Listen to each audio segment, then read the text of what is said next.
A shed update, and I actually had to turn off the little fans in the arc here as it's getting to be about the middle of November and kind of getting a little cool in here. However, I can restart if it does get stuffy, but anyway, it is nice and comfortable in here as we speak, especially in the afternoons. But anyway, a shed update and a plethora of models that I am adding to the art. Number one, and I saw this, and I guess it's really new out. This is the SDF from Macross Delta, and I guess Macross Delta is a new series in Japan. Basically, like, you know, the old Robotech down there. And I don't have a whole lot of Robotech kits. I have basically stuff that you get in the 80s that you could find at the hobby stores, and of course the old Revell Robotechs, which was the same kits as the old Ares kits, but the just Revell's name on it. But anyway, I didn't care as long as I got one, which I'd like to have both. But anyway. So anyway, but at the SDF from the, and of course that was about the only ship that I saw. They had the little Veritex from Macross Delta, but they only one I saw this, so I had to click the button, and by God, a month later I got it here in the art. So I get to add another SDF to go with the original SDF to the art. I would love to have, actually I'd like to have, that's the SDF1 down there. I'd like to have, and actually would like to have a couple more of these, so I could have the SDF2, SDF3, and then the one that I want to say Sentinels. They had the Zentradi looking version one. I'd like to have that, and stuff like that. But anyway, we'll jump that bridge whenever they come out with it. But anyway, adding a Macross Delta SDF. To the art, and it's one of them, I call them a little, I don't call them cheap, well, they are cheap, they're really like, they're $5-6. You get a lot of plastic for it, but they're real small, they're like micro kits is what I like to call them, basically like the Star Blazer little kits that you can get up there. But anyway, adding one of these to the art. Up next, and I saw these at the hobby store, and I had to pick them up because, number one, they're figure kits, and I may do a list of things that are not really valuable, but how they rank in order in model collectability. It usually starts with figures. Anything figures usually number one on the list because they usually command more high dollar, and that even includes resin kits, even styrene, just depends, and then it goes into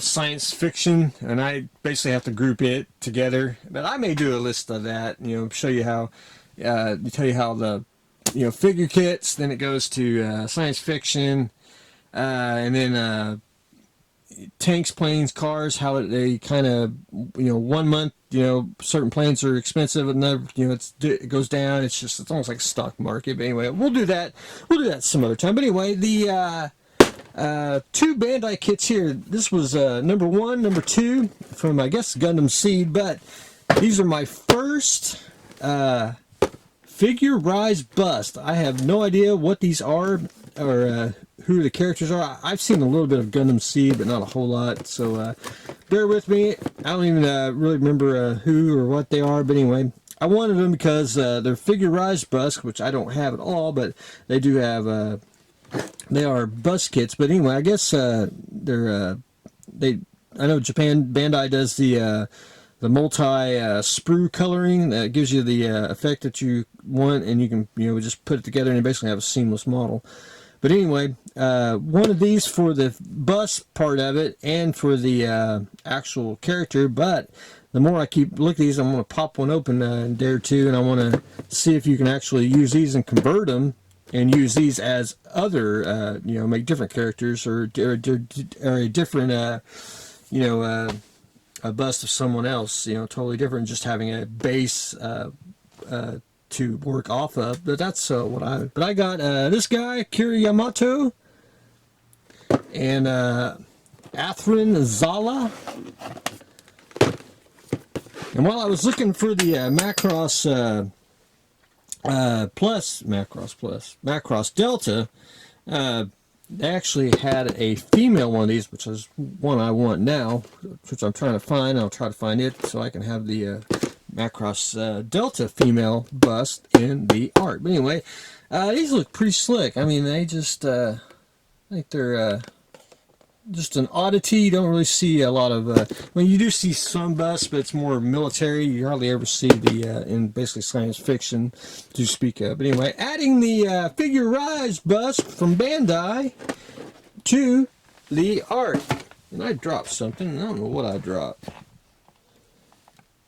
Anyway, we'll figure it out. Deadpool.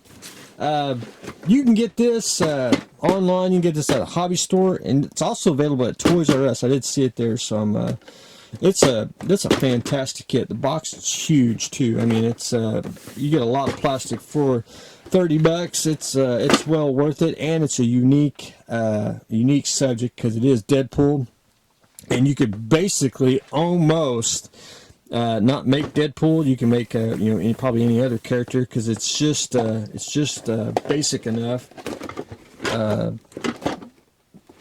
to make basically a different other character if you wanted to base something else off that. But anyway, I saw that when it was available to order, and I had to have one because I do like the comic. I do love figure kits, but I also like comic characters, and I really like oddities. I think it just makes the collection even just more fantastic. But anyway, Deadpool, trying to get another one so I can have two. Always like to have two in here, but we'll settle for one at the beginning, and we'll go from there. Michael Myers Mobius came out, and and I know a little bit of the kind of the story of it. Polar Lights came out with Michael Myers, and this was in the 90s, and I don't know if I couldn't get one at the time at the hobby stores because you kind of had the internet, you kind of did, you really didn't trust it and all that, still don't, but that's the way it is. But anyway, I didn't have one until about 8-10 years ago, and there was a consignment store, and this was on the shelf, and I immediately had to have it because I knew I didn't have one. But anyway, I got one, and I got one sealed, so that was a plus. And that's the only one I have because this is the Polar Lights version. But anyway, Mobius came out with their version, but they added the light kit, which is it's a same kit as the Polar Lights, and it's a welcome reissue because that was getting harder and harder to find. The price was going up on it, but the light kit's a pretty darn slick addition to it. But I'm very glad to get one. I'm probably going to get another kit of this too, so I can have two. And then of course, if I can ever find two of the Polar Lights one, I'll do the same. But the light kit, I only have one complaint with it, and I don't know where would I do it? There it is. It works. I mean, I ain't complaining about that. It flickers.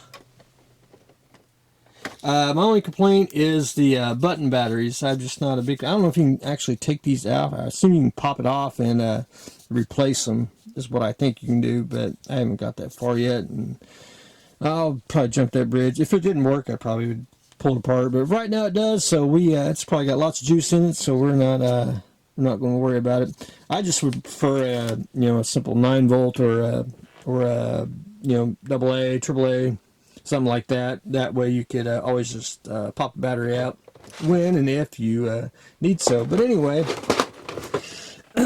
just can't wait to add that to the art. It's just some reissues you didn't ever think you'd ever see, and that was one of them. I did find out that and I don't know if take it with a grain of salt, but Polar Lights, which is owned by Round 2, I guess they were selling some molds to other companies, and they asked Mobius if he wanted some of the molds from Polar Lights, and this was the only one that he wanted for some reason. Mr. Mobius wanted the Michael Myers kit, which this is actually a fully licensed Halloween kit because it's got the Halloween trademark down there on the bottom. So there you have it. But anyway, that's what I wanted to add to the arc for this time. But anyway, adding Michael Myers, we are adding Deadpool, adding some of these Gundam Seed figurized bus kits, which I assume there'll probably be more. And I've seen other Gundam kits that have like a figurized figure kit. But anyway, we'll jump that bridge when we get there if I get one. And of course, we're adding a SDF to the art. But anyway, that's what I've got going on today. So stay tuned for the next exciting Filling of the Ark episode.